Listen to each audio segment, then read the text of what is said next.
Hi ladies, I just wanted to give an update on what's going on. Excuse me the way I look, I've been sick for the past 4 days.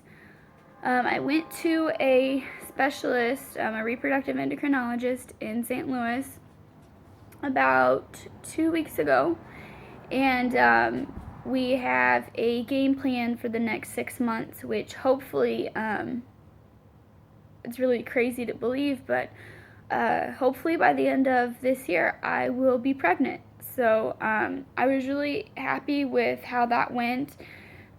He doesn't think I have endometriosis, and he thinks that I have a mild case of PCOS and it's not as severe as I had previously thought. So with that good news, what we have decided to do was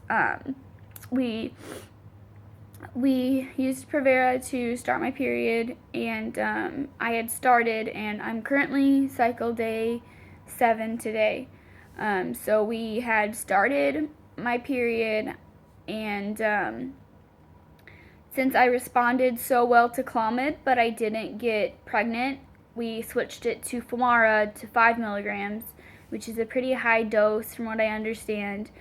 And I went ahead and I've taken it, but back up to cycle day 2, I had all of my labs drawn again. I had my FSH, I had my testosterone, my insulin, everything drawn again for him, because he's a new specialist, he's a new doctor, so even though he had everything faxed over there, he wanted to see everything.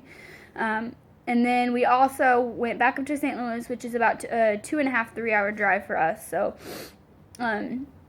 we went ahead and we drove back up to St. Louis and cycle day 2, and I had a transvaginal ultrasound, and they said I had really nice lining, and they went ahead and they did an antral follicle count, and they said that it was within the ranges of PCOS. So I had 70. I had 70 follicles combined on both of my ovaries, which is extremely high. Which is good because it increases my success rates, especially for IVF. It brings me up to about a 65% success rate for IVF, so that was good, but it does increase my chances of canceling a cycle because I have too many follicles. It increases my chances of multiples, but I'm really nervous because we've decided to do IUI for 3 cycles, so I'm currently going to do an IUI for this cycle. I have completed my letrozole, my Femara, cycle day 3 through 7, 5 milligrams. I took 2.5 milligrams twice a day. Today was the last day that I have done that, and he told me to use a very specific brand of ovulation tests, and it was clear blue, and it wasn't the advanced fertility where it has like the 2 smiley faces where it shows the high and the low peak. It was just the either smiley face, you're ovulating, or you're not. And I was very skeptical about that because I used to use the dipsticks, and mine were always very positive. There was no questioning about it. The second line was always darker than the control line. So I've never really believed in using OPKs, but I decided to go ahead and start testing early. That way I knew that if it was positive, there was no way that I was surging. So I went ahead and started testing when I was on my period just to see, because I would get positives on my period. Well, they were negative. And I've been off my period for 2 days. And I took one this morning just to make sure that I wasn't going to get a false positive, because that's the worst case scenario right now, is me testing, cycle day 10 when he wants me to start, me getting a positive, and us rushing up there to do an ultrasound just to figure out that, okay, I'm not surging at all. I don't have any mature follicles. It was just a fluke. So I've been testing pretty much every day since cycle day 2, and they've all been negative, which is the first time for me ever. So I'm going to have faith in these tests, and I'm going to stop testing until cycle day 10, and I'm going to continue to test.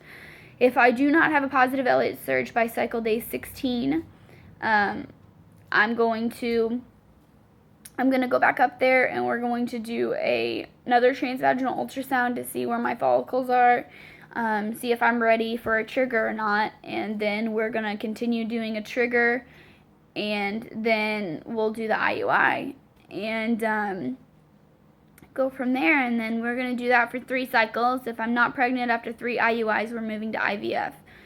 So we have a plan. There's a possibility of moving to injectables in between the IUI and the IVF, depending on how well I respond to the trigger shot and the Femara and everything here. So that's kind of where we're at. I'm really, really hoping that I'm one of the rare cases where I get pregnant on my first IUI, but we all know how that goes. So that being said, that's where I'm at. I've had strep throat for the last 4 days, which sucks, but I'm glad that it wasn't during my 2-week wait. So I'm finally over it, and I've had no side effects on Femara, which is just amazing because Clomid, I couldn't take anything over 50 milligrams. They tried having me 100, and the 50 milligrams, I was having blurry vision, I was having migraines. I couldn't do 100, but now I have no side effects with Femara. I have hot flashes, but they're bearable. I've had a headache, but I'm pretty sure that's because I was sick. So I'm really excited about this cycle, and I'm really, really hoping that this is going to be it for us. It's been such an emotional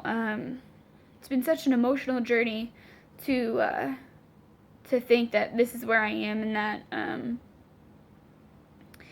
that it's not over yet. But just the thought of actually getting pregnant one day it feels so far and so out of reach, and I still have that little glimmer of hope, and I can almost see it. I can almost see taking that positive pregnancy test and announcing it to my husband and telling my family and our families, and it's such an overwhelming thought, and it brings me to tears every single time because you want something so bad, and I don't know.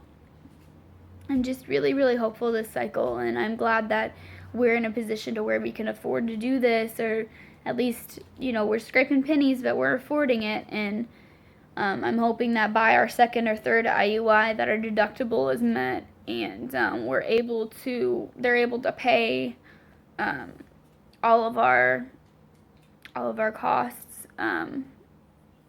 So by IVF, hopefully we won't have to pay for any of it, which will be really, really a blessing. So anyway, I'll keep you guys updated. I'll probably do another update either if I get a positive LH surge before I do the transvaginal. It'll be, I believe I have it scheduled for March 17th.